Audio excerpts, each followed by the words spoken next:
So last class में हमने तीन फैक्टर्स डिस्कस किए थे। एक फैक्टर हमने देखा था कंसंट्रेशन का, फिर हमने देखा था टेम्परेचर का, फिर हमने देखा था प्रेशर का। सही है जी, फिर हमने देखा था प्रेशर का। प्रेशर में हमने तीन केस किए थे। एक हमारे पास था जब आपके पास नंबर ऑफ मोल्स रिएक्टेंट के ज्यादा हो, प्रोडक्ट के कम हो। कंडीशन 2 में रिएक्टेंट के मोल कम है, प्रोडक्ट के ज्यादा है। कंडीशन 3 में दोनों के मोल्स क्या है, सेम है। ये तीन सिनेरियो हमने लास्ट क्लास में डिस्कस किए थे। ओके,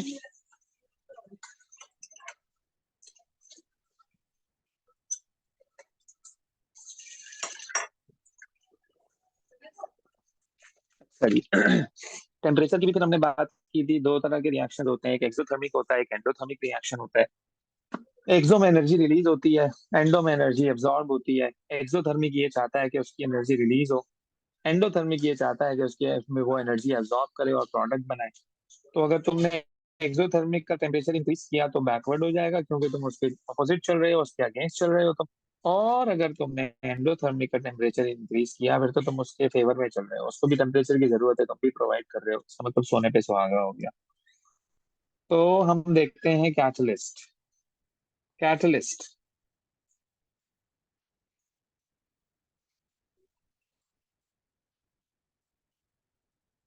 कैटलिस्ट याद रखना, catalyst has no effect on equilibrium. Catalyst का इक्विलिब्रियम पर कोई इफेक्ट नहीं है, कोई भी इफेक्ट नहीं है इसका इक्विलिब्रियम पर। बस इसका जो काम है कैटलिस्ट का, इसकी जो जॉब है कैटलिस्ट की, catalyst only catalyst catalyst only affects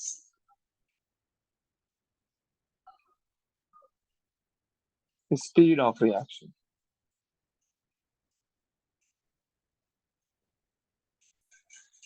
it would not change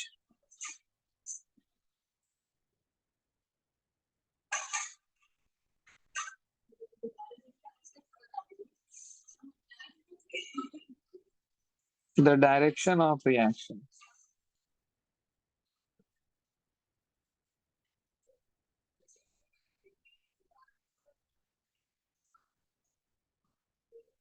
okay, change the direction of reaction. मतलब कि अगर कोई रिएक्शन फॉरवर्ड हो रहा है ना, तो वो होता रहेगा। अगर फॉरवर्ड हो रहा है ना तो वो होता रहेगा, अगर बैकवर्ड हो रहा है तो वो होता रहेगा। तो कैटलिस्ट मतलब ये नहीं करेगा कि यार जो है ना उसकी डायरेक्शन को चेंज कर दे, नहीं, कैटलिस्ट की जॉब ही नहीं है। इक्विलिब्रियम पर कैटलिस्ट का कोई इफेक्ट नहीं है। मतलब हम अगर पूछ रहे अभी हैं रिएक्शन फॉरवर्ड हो रहा है, वालेकुम सलाम, और मैं तुम्हें कहूँ कि मैंने उसमें सर व्हिच कैटलिस्ट ऐड कर दिया, sir which topic is this? वही वाला टॉपिक है, इसको आज वाइंड अप करना है। Okay okay. Haber process and contract process. तो कैटलिस्ट का कोई इफेक्ट नहीं है इक्विलिब्रियम पर। ओके, अब ये इसमें दो स्पेसिफिक टॉपिक्स हैं हमारे पास। एक है हेबर प्रोसेस, एक है कॉन्ट्रैक्ट प्रोसेस। पहले हम हेबर को देख लेते हैं।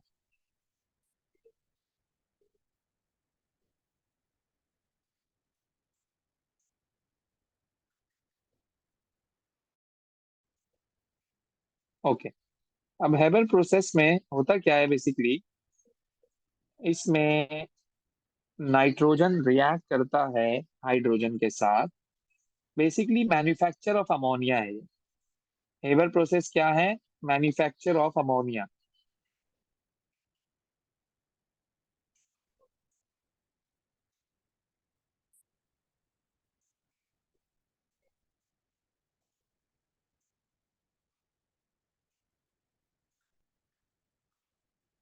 मैन्युफैक्चर ऑफ अमोनिया है ये।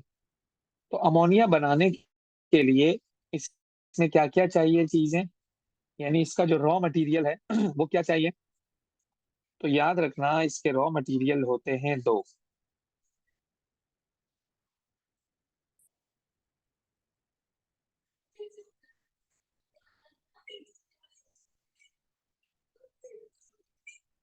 ओके, अब रॉ मटेरियल आपके पास आ गए, एक नाइट्रोजन,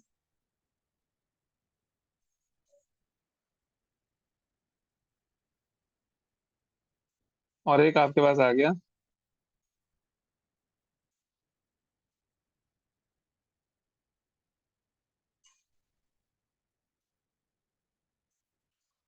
दोनों डायटोमिक गैसेस हैं, आपको टू टू लगाना पड़ेगा। दोनों डायटोमिक गैसेस होती हैं ये। ओके, और ये रिएक्ट करती हैं basically in the ratio of 1:3। ये कैसे रिएक्ट करती हैं? In the ratio of 1:3। लेकिन अगली चीजें डिस्कस करने से पहले मैं ये बताना जरूरी समझूंगा कि ये नाइट्रोजन कहाँ से आएगा और ये हाइड्रोजन कहाँ से आएगा। ये भी एक सवाल है ना, कि मैं जिससे अमोनिया को प्रिपेयर कर रहा हूँ, जो कि दो चीजें हैं, एक नाइट्रोजन गैस है और एक हाइड्रोजन गैस है, मैं जिन को इन चीजों से प्रिपेयर कर रहा हूँ वो चीजें कहाँ से आ रही। तो याद रखिएगा, जो आपकी नाइट्रोजन होती है ना, नाइट्रोजन होती है ना, नाइट्रोजन आती है फ्रैक्शनल डिस्टिलेशन ऑफ एयर से। नाइट्रोजन कहाँ से आती है? फ्रैक्शनल डिस्टिलेशन ऑफ एयर से आती है। तो अब मैं इसको यूं लिखता हूँ, source of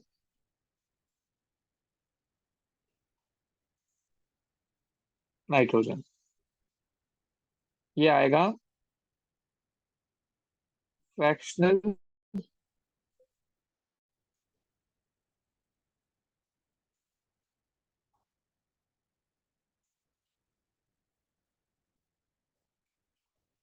distillation of air से। क्यों? कि बेटा जो एयर है ना, कंटेन्स, एक मिनट रुकने जरा बेटा, अजान हो रही है। नाइट्रोजन आ सकता है फ्रैक्शनल डिस्टिलेशन ऑफ एयर से। आप एयर की फ्रैक्शनल डिस्टिलेशन करा लो, आपको नाइट्रोजन मिल जाएगा। और हाइड्रोजन आपको मिलेगा इलेक्ट्रोलिसिस ऑफ वाटर करवा लो,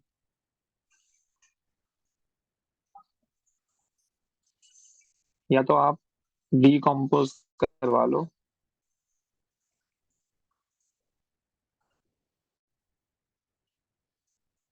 डीकम्पोजिशन ऑफ मीथेन, यहाँ से भी आपको हाइड्रोजन मिल सकता है। तो जब यहाँ से आपको चीजें मिल जाएंगी, उन दोनों को रिएक्ट करवाओ आप। जब उन दोनों को रिएक्ट करवाओगे, आपके पास प्रोडक्ट बन जाएगा। सिंपल, सिंपल सी बात है। तो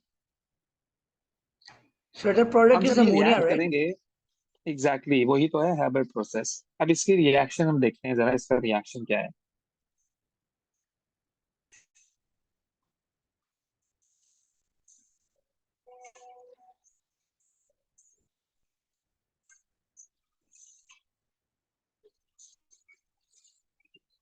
इसका जो रिएक्शन है वो कुछ ऐसा है। नाइट्रोजन गैस रिएक्ट करेगा हाइड्रोजन के साथ इन द रेशो ऑफ 1:3।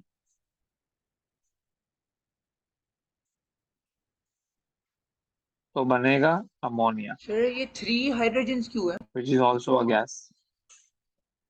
ये बैलेंस्ड इक्वेशन है बेसिकली, ये बैलेंस्ड इक्वेशन है। तो इसका 1 मोल है, इसका 3 मोल है, और इसका 2 मोल है। तो जब 1 मोल ऑफ नाइट्रोजन रिएक्ट करता है 3 मोल्स ऑफ हाइड्रोजन के साथ, so it produces 2 moles of ammonia. It produces 2 moles of ammonia. अच्छा, क्या क्या कंडीशंस हैं इसकी, क्या क्या रिक्वायरमेंट्स हैं इसकी, तो वो देखते हैं जरा। क्या क्या कंडीशंस हैं इसकी। तो कंडीशन में आप इसका कैटलिस्ट वगैरह लिखोगे और हीट लिखोगे, कितना चाहिए होता है इसको।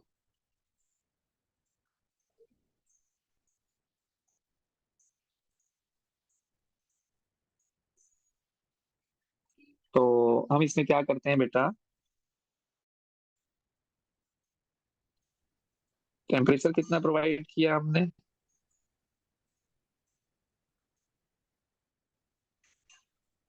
प्रेशर कितना प्रोवाइड किया हमने, और कैटलिस्ट कौन सा डाला। तो याद रखना टेम्परेचर हम इसे प्रोवाइड करते हैं 450 डिग्री सेल्सियस, ओके, और 200 atmospheric pressure Sir, always 450. And, हाँ जी,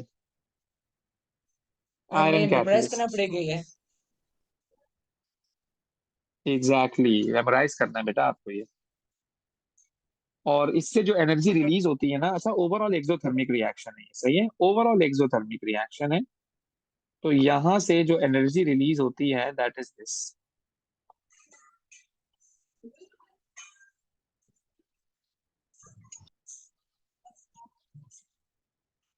किलो जूल्स पर मोल। और आपने क्या पढ़ा था कि जब आपका डेल्टा एच नेगेटिव हो, it's mean that the reaction is exothermic. Exo. तो ये है सर पर्टिकुलर ये इसकी कुछ 88 किलो जूल्स रिक्वायरमेंट्स। मोल क्यों लिखा हुआ है? बेटा ये एनर्जी इतनी रिलीज होती है, यहाँ से एनर्जी का यूनिट है किलो जूल्स पर मोल। कितनी एनर्जी आपकी रिलीज हो गई, Sir, कितनी every single एनर्जी time आपकी, in the Haber process. Exactly exactly, हाँ जी। Okay. So I'll memorize तो this. इतनी एनर्जी रिलीज होती है, ओवरऑल एनर्जी नहीं, ये मैंडेटरी नहीं है याद तक। मैं अगर सिर्फ ये भी लिख देता ना कि delta H is equal to negative, ये भी एनफ था कि भाई this is an exothermic system, that's it, okay. हमें बस पता होना चाहिए कि एक्सोथर्मिक होती है रिएक्शन। Exactly, okay. अब आइए जरा ये होता कैसे है, आइए जरा अब ये होता कैसे है। तो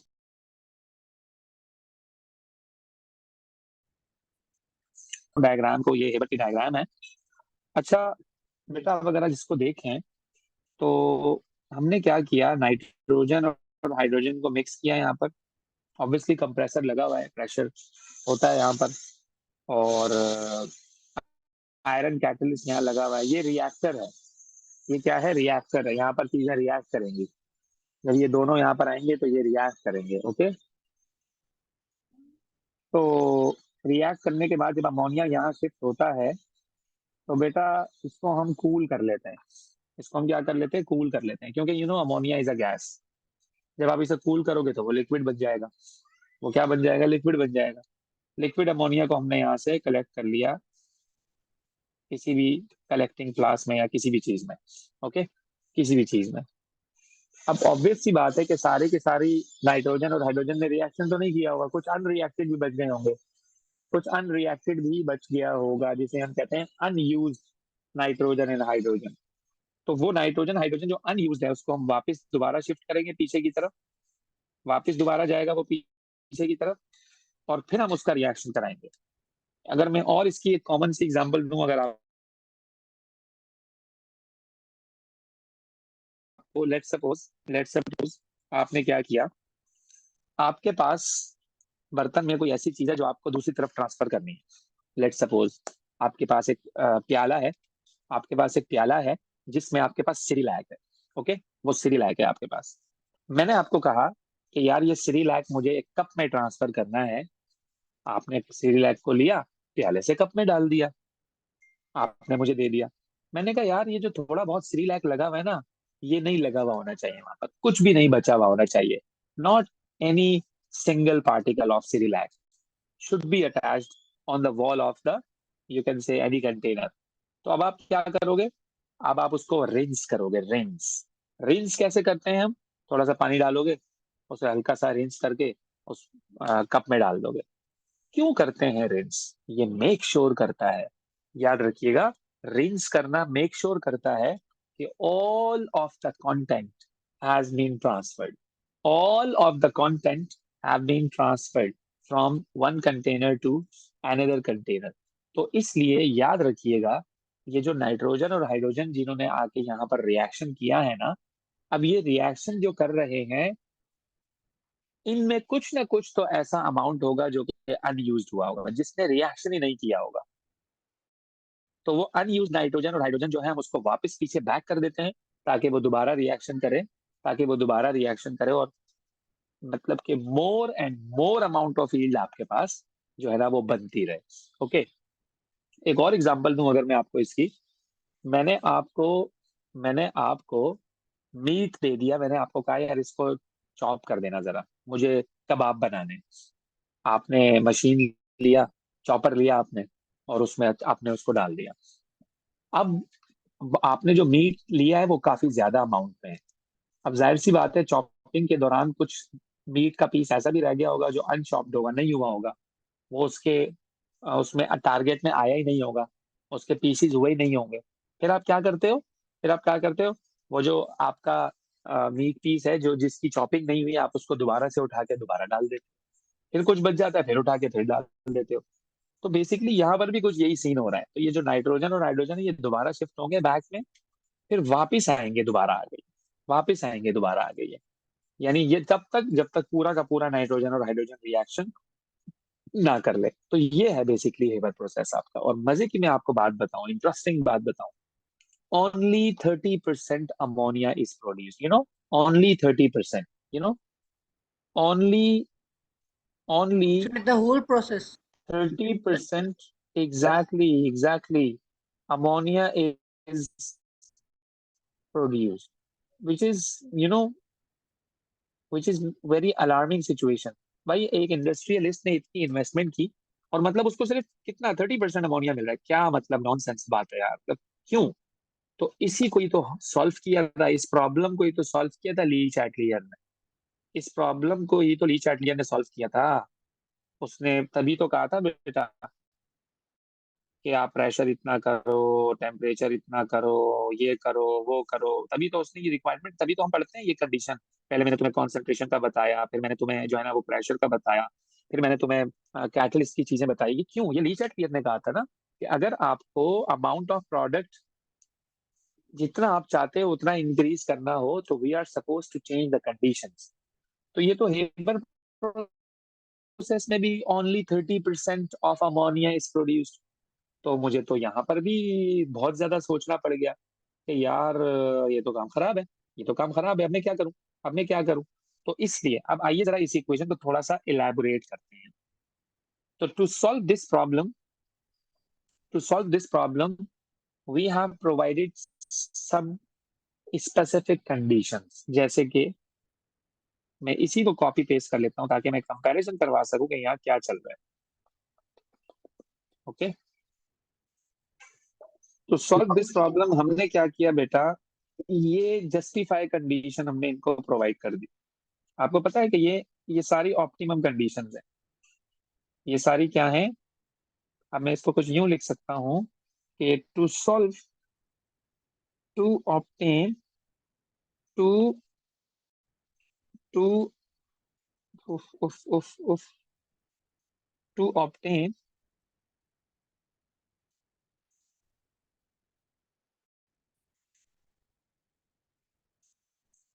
मोर ammonia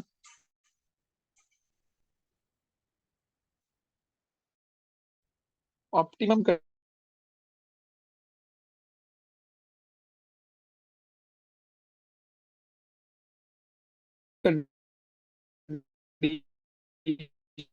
conditions, and these conditions are like this। ये है वो कंडीशंस। ओके, अच्छा अब थोड़ी सी और बातें। ये जो रिएक्शन आपके सामने नजर आ रहा है आपको बेटा, ये तो एक्सोथर्मिक रिएक्शन है। एक्सोथर्मिक रिएक्शन तो अगर आप चाहते हो कि एक्सोथर्मिक रिएक्शन में मोर अमाउंट ऑफ प्रोडक्ट बने, तो मुझे कौन बताएगा कि टेम्परेचर ज्यादा होना चाहिए या कम होना चाहिए? क्या कहते हो? मुझे कौन बताएगा कि टेम्परेचर ज्यादा होना चाहिए या कम होना चाहिए? क्या कहते हो अब्दुल समद? ज्यादा होना चाहिए, कम होना चाहिए, क्या कहते हो? अगर मैं चाहता हूं कि मेरा प्रोडक्ट ज्यादा से ज्यादा बने, तो आप क्या समझते हो कि टेम्परेचर शुड बी ग्रेटर और lower? Less. Yes, less, Yes, sir. Obvious सी बात है, ये लेस, Yes. ऑब्वियस सी बात है, लेस यार।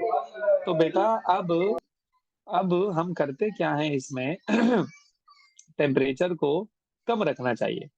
लेकिन आप कंडीशंस में देखें तो टेम्परेचर तो ओ हो 450 डिग्री सेल्सियस। एक तो आज हमें ये भी डिस्कस करना है। दूसरा ये कि रिएक्टेंट के आपके पास टोटल 4 मोल्स हैं, और प्रोडक्ट के आपके पास टोटल 2 मोल्स हैं। रिएक्टेंट के ज्यादा मोल हैं, प्रोडक्ट के कम मोल्स हैं, ये भी हम पढ़ चुके हैं। इसके लिए प्रेशर ज्यादा होना चाहिए, कम होना चाहिए? प्रेशर ज्यादा होना चाहिए, कम होना चाहिए? आप बोलोगे ज्यादा होना चाहिए, आप बोलोगे ज्यादा होना चाहिए। क्यों? कि हमने एक कंडीशन ये पढ़ी थी, हमने एक कंडीशन ये पढ़ी थी कि सर डिक्रीज इस होना केस चाहिए। का अगर आप प्रेशर इंक्रीज करोगे तो वो मोर मोर प्रोडक्ट बनेगी। नहीं, सही है, इंक्रीज होना, ज्यादा होना चाहिए प्रेशर, क्योंकि number of moles of reactant ज्यादा है और मोल्स ऑफ प्रोडक्ट कम है। तो ऐसे सिस्टम का अगर हम प्रेशर बढ़ाते हैं तो फॉरवर्ड ही होता है। ये आपकी बात सही है बिल्कुल। अब ये जो टेम्परेचर वाली बात है, ये हमारे दिमाग में खटक रही है कि यार ये क्या चक्कर हो गया यहाँ पर। तो याद रखना बेटा एक चीज, कि लो टेम्परेचर, मैं टेम्परेचर के मसले को हल कर रहा हूं अब।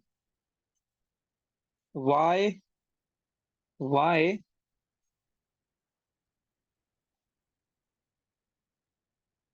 टेम्परेचर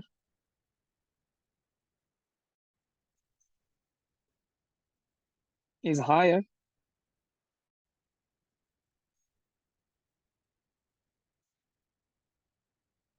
despite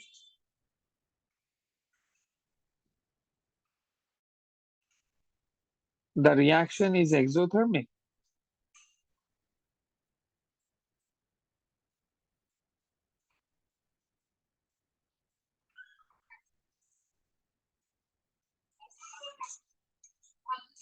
अगर टेम्परेचर आपका एक्सोथर्मिक हुआ, तो अब मैं इसको थोड़ा हाईलाइट करके ये लिख रहा हूं कि exothermic reaction favours low temperature, favours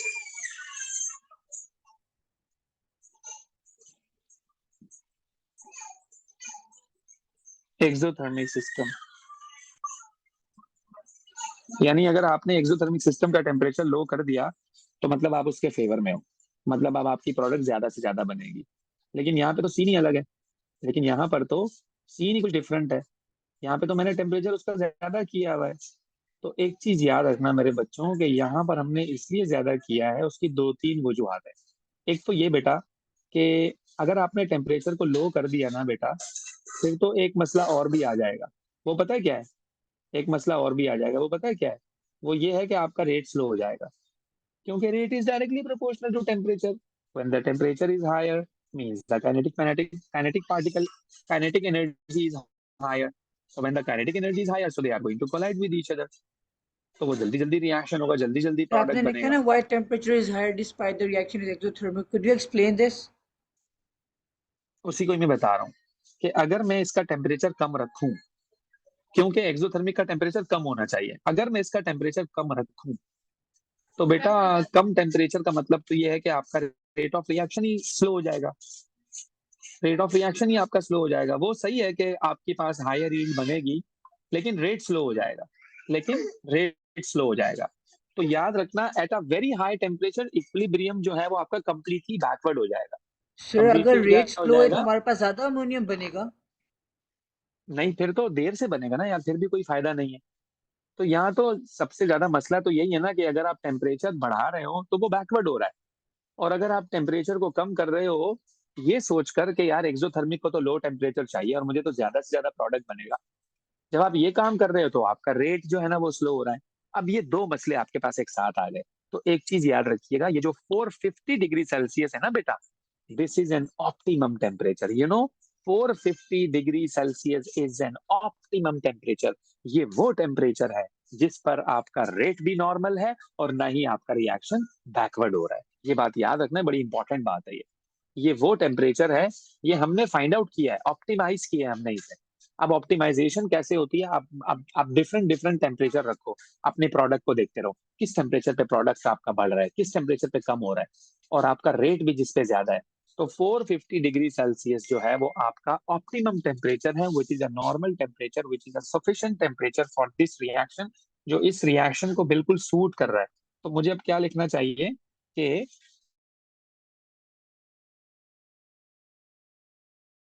450 degree Celsius is optimum temperature, is optimum temperature for this reaction, is optimum temperature for this reaction.